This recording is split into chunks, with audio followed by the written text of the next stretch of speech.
You might be wondering why I have a little friend here. This is Rosco. Say hello, Rosco.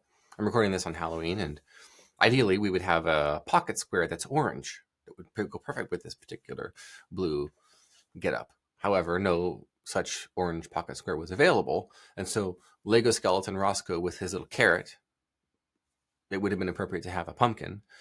However, no pumpkin was available. So we are making do. We are making do.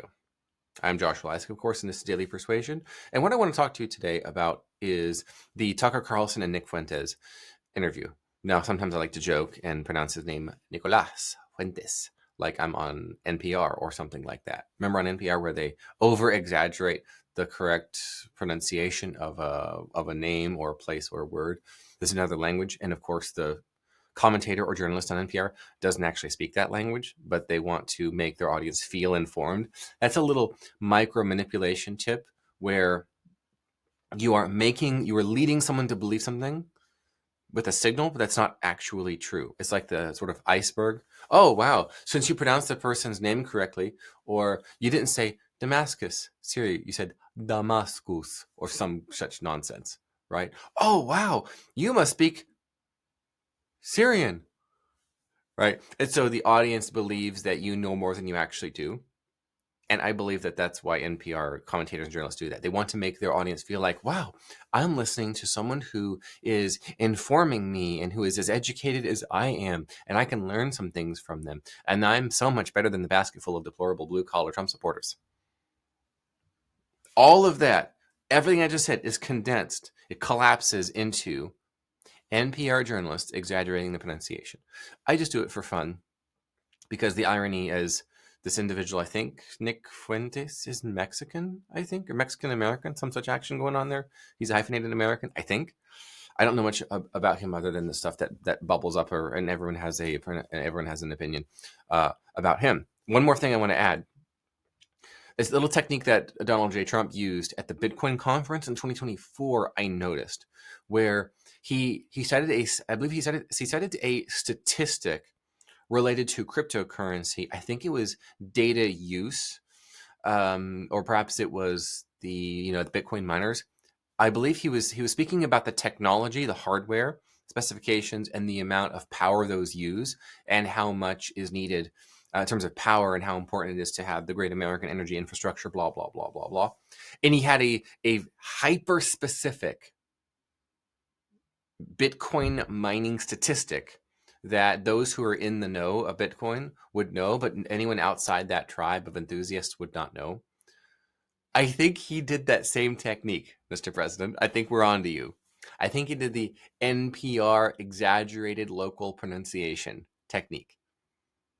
Wow, he's one of us. He's a Bitcoiner. Haha. He's not some no coiner. Haha, not gonna make it. Haha. Wag me, Mr. President. Okay, I have a suspicion that he did that. But that's a good technique for you to use, by the way, where if you want to appear instantly hyper credible and like you're one of us, go into a thing, a conversation, an event, an industry, sales call, conference, meetup, workshop, whatever. Go in with a hyper specific statistic that only people in there would know and casually mention that. You could probably get this from Grok or Claude or ChatGPT or whatever. Maybe you're about to give an interview, hyper specific statistic around this that most people don't know. There's your tip. The NPR does it. The other NPR does it, right? Nationalist, populist, Republican. The new NPR. I think we should put Steve Bannon in charge of head of programming. That would be hilarious at NPR because they have the tax, right? They have the taxpayer funding that they have there. Okay, now I have teased Nicolas Fuentes. Oh dear. Tucker Carlson interview. So the actual takeaway I want is, what does it sound like when men are arguing without manipulating? There were several times in the interview in which Tucker, the older Gen X male, Nick is basically young enough to be his son, I think, and they probably have almost dynamic relationship, a little bit like that, right? Each calling each other gay, each calling each other a fed, right? Okay, that's a hard-nosed dad and his rebellious son. Okay, that's the dynamic there, and that seemed to be the case there. And Nick is kind of a reactionary. I would say he's like a reactionary right wing, almost like representative for the reactionary young male, if that makes sense, who grew up on the right and became disillusioned with conservatism, and kind of sort of reacting to that, and also the effectiveness of conservative in the face of liberals following leftist fantasy into doom and ruin. So about one of the particular exchanges, Nick was talking about what women are supposed to be, what wives are supposed to be, and like wives are supposed to be hero worshipers, and like Ayn Rand said, you're the hero and she worships you and whatever. And Tucker jumped right in and corrected him, and he spoke from a place of kindness but firmness. And he said something like, you don't want that. You don't want a wife who cares about your work. You don't want a wife who's that. I'm paraphrasing him, but he used the second person. He jumped right in. He did not attack him or insult him or verbally assault him in any way. They disagreed on this, and Nick took it like a man, frankly.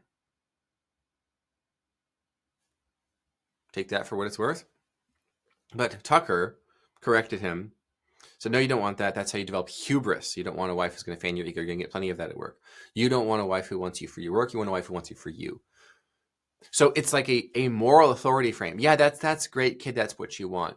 But having been there and done that and seen that and see how bad it goes, I have the experience. I can speak down to you. I say, you don't want this. You want this. So you see how he's able to correct Nick without being a jerk or pissing him off or getting into a pissing match. Okay. I want to do it one more time. This is what's true. This is what's true, says the boy.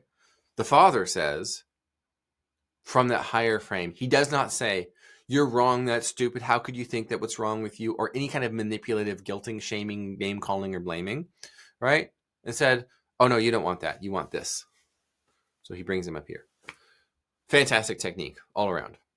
All around. It's kind of funny they're calling each other gay and fed. It's like, okay. Almost like older brother and younger brother type of dynamic, or, like I said, hard-nosed, direct, masculine father and his rebellious son, reactionary rebellious son.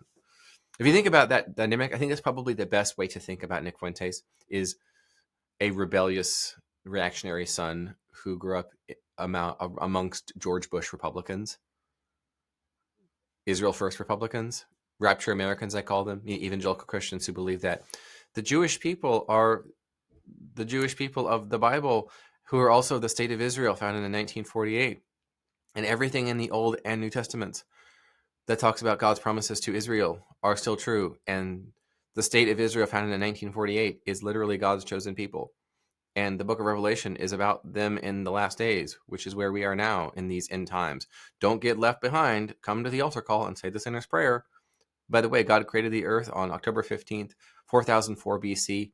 It was a Thursday at approximately 8 a.m. That's Christianity I grew up in. And that is a Christianity that I believe is appropriate to have a reactionary stance from, because we wasted trillions, lost billions, and killed millions with misadventures in the Middle East because we believed we needed to accelerate Armageddon. This is not a joke. This is the actual motivation, the actual agenda, the actual excuses of all those involved. It was spiritual warfare. I do not believe that it was about oil. I also don't think it was about any kind of sneaky, let's all get rich. It was a moral authority play. I'm co-authoring a book right now with one of your favorite accounts, and we're going to be covering this in depth.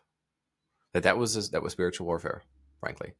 That was motivation behind it. The invasion of Iraq, perpetual war in Afghanistan, the Middle East. After the communist crusade of the Cold War, the military-industrial apparatus needed a new target for righteous ire. And Rapture American ideology provided it with Iraq, because of course Iraq is Babylon, which is literally in the Bible. Oh my God, we have to go invade so Jesus will come back. Our clothes will disappear and Kirk Cameron's left behind. That is not Daily Persuasion. But that was.